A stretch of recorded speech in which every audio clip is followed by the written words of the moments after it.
Now, here's the question. Why do you think they would refuse to take that advice and keep doing what they're doing?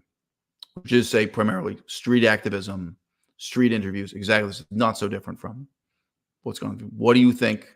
What do you think is the fuel there? I think there's a few things. One is that we've always been doing it this way. And the leadership there is, it's funny, people get a couple years in and they're very hard to break. They become kind of calcified in their ways. So there's a little bit of that. But I think also because it's easy, they're a little bit lazy. They don't want to think of, I think the ego trip is very important. So I'm going to give you two examples real quick, and this will be entertaining for people in the audience. Melissa and I were in Las Vegas, Nevada, looking at stand-up comedy some time ago. And I only saw this woman for like 5 seconds, but there was an incredibly beautiful young woman trying to convert me to some crazy form of Christianity, just literally as I walked past her.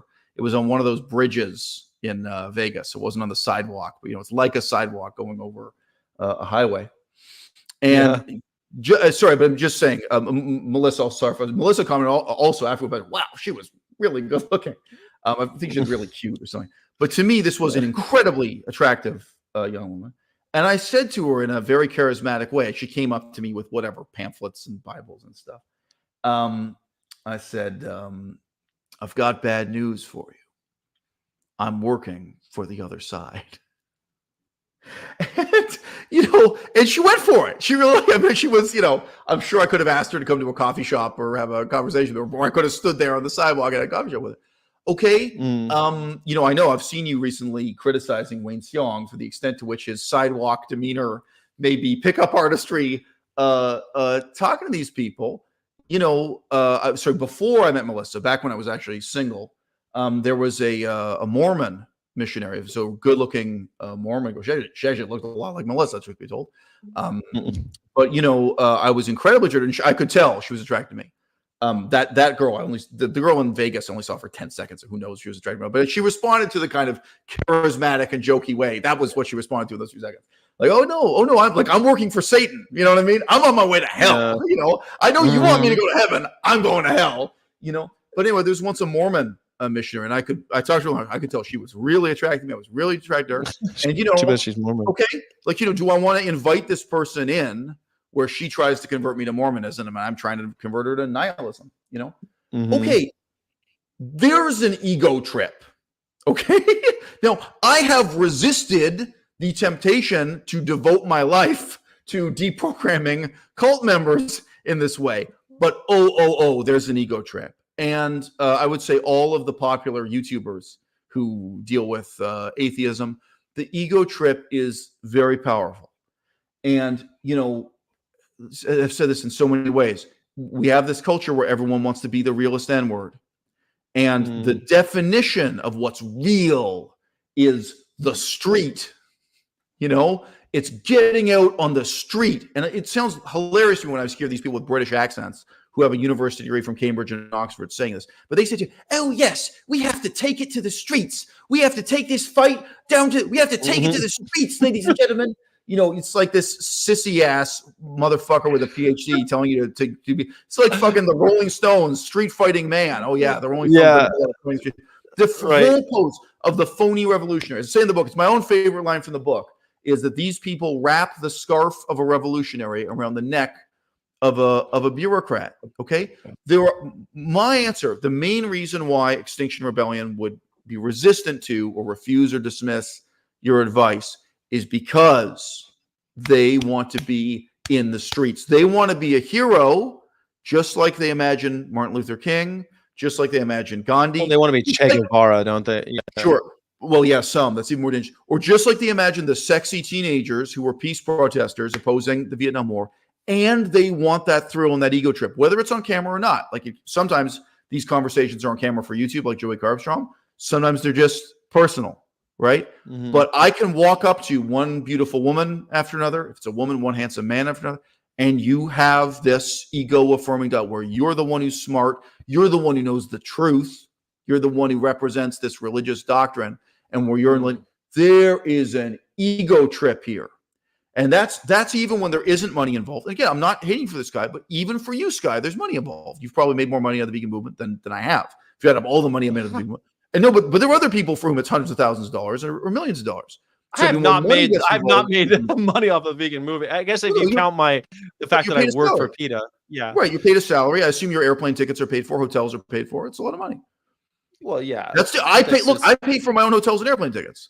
I'm not faulting you. I'm just saying when you add money, this is another major motivation. Money, yes, fame, I do have a job. I do have a job in the movement, but I am I don't know if you've ever worked for a nonprofit before, but this is the second nonprofit I've worked with, and I'm telling you that nonprofits do not pay well. So they are very tight-fisted with their cash. Very simple question, Dr. Greger, CEO, 35. Dr. Greger, you think nonprofits don't pay well? Freely and Durian Writer. There are people who become millionaires. There are. You're right. I mean, Red Cross. You could take some ones that there's definitely. But I mean, PETA is a it's well documented. I mean, Ingrid Newkirk makes $35,000 but we recognize money is a significant motivation. The life of Rachel Ziegler. So again, guys, you can search my own YouTube channel for the name. Just search for Rachel and you'll get her. But anyway, search for Ziegler if you know how to spell it. But look, Rachel Ziegler, if you don't know who I'm talking about, she's not the most famous vegan activist in the world. She was working at Chipotle. Now, again, I don't know if that's a minimum wage job or something. She had a normal job for a person with no education and no hope and no career prospects. The little bit of money that was paid to her by DXC is a lot for her. So, like, it's easy for you to say, oh, well, the nonprofit sector doesn't pay well. Oh, well, compared to a dead-end job at Chipotle, and this massively motivated her and influenced her for 8 years of her life. So $2,000 a month is real money to people who need it. And there are enough people. I'm sorry. How much money do you think Peter Singer has made out of this movement? He is a multimillionaire. I know about an award he received with the award. I mean, this is something like one award was $1 million. He made $1 million in one day. Okay. Peter Singer is a multimillionaire. Yeah, and Peter Singer doesn't have anything. How much money has James Aspie made out of this movement? What would he be doing? Like, would he be working at Chipotle? Well, the money matters. The money is real. Money and the fame and the power and the respect. Well, the mission needs money. The mission does also need money. Like, you need money to make the mission, and that's something that every nonprofit knows. You can't just do everything for free. I'm not going to begrudge people for making a living. I do sometimes feel a little bit wary of people like James Aspie, who have made so much money that they go and retire to Bermuda, or people like even Gary Yourofsky, the hallowed Gary Yourofsky, who seems to have cashed out his chips and gone and retired. It's something that bothers me, because I feel like, well, those animals are still in cages, bro. Like, what happened to you? Like, you just gave up. It bugs me. So I get what you mean. I'm not going to say that everyone, like, for someone like Ingrid Newkirk, she makes money off her book and then she puts it right back into PETA. So there's something that, like, there's certain ones that you have to look at the financials, and you're right that there's people out here just for the money. But I mean, I'm not one of them. I mean, it would be nice to be able to pay my rent and not have money problems anymore. But yeah, there's no problem with making money. It's all in how you use the money. It's absolutely right. Yeah, I think it's. I just want to say again, I am not a communist and I'm not left wing either, but I totally disagree. I think there's a lot wrong with making money, if we're being honest about it.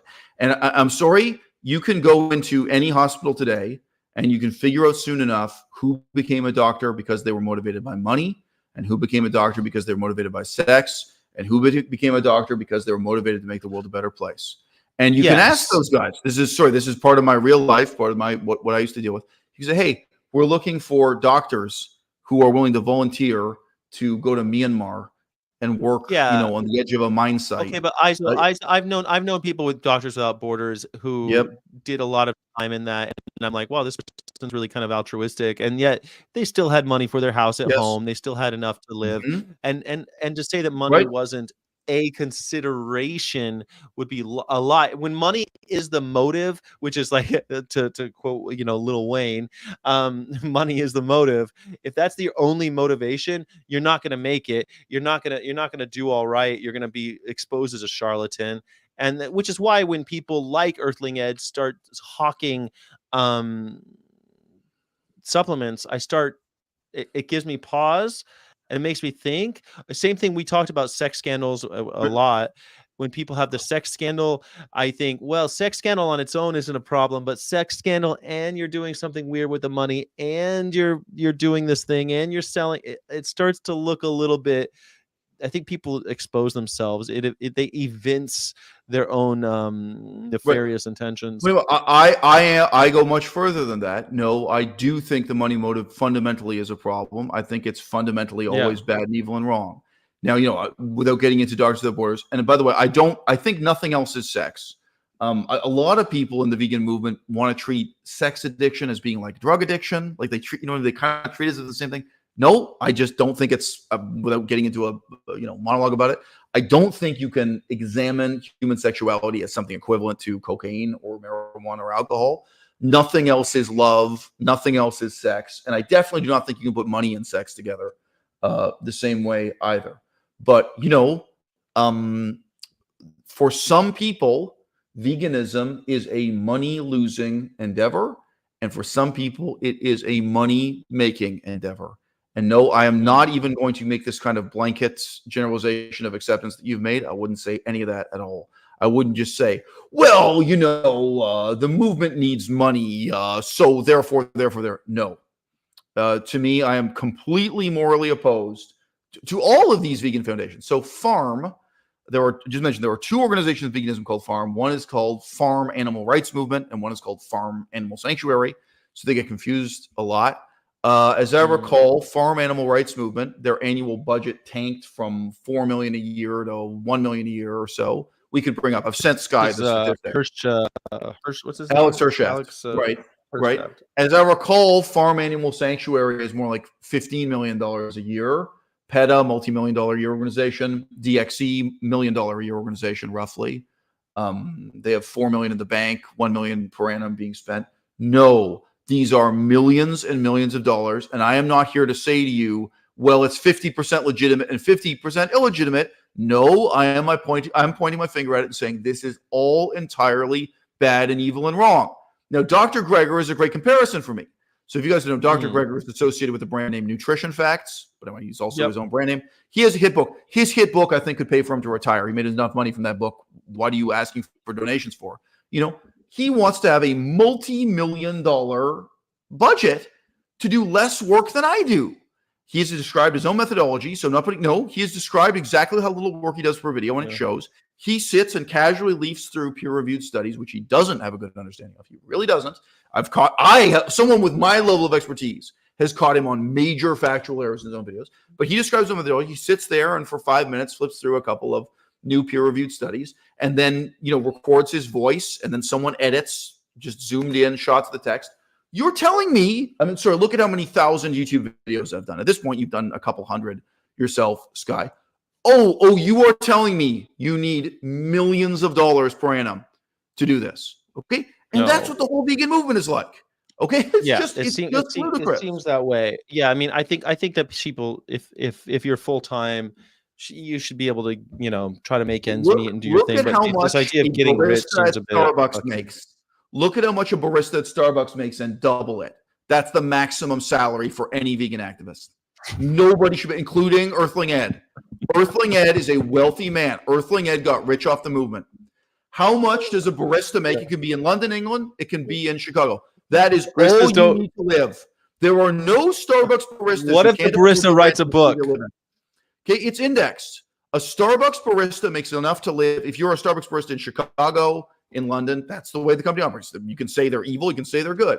But Starbucks pays more than minimum wage basically everywhere.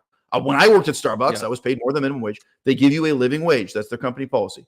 If you take the wage from Starbucks, a full-time worker at Starbucks, and if it's full-time, but most of these people, most of the vegan actors are not remotely working full-time. They're on permanent vacation. They live like James Aspey. They live like Freely. And fucking how many hours a week do you even think Dr. Greger puts into it? So no, to me, it's a scam within a scam within a scam.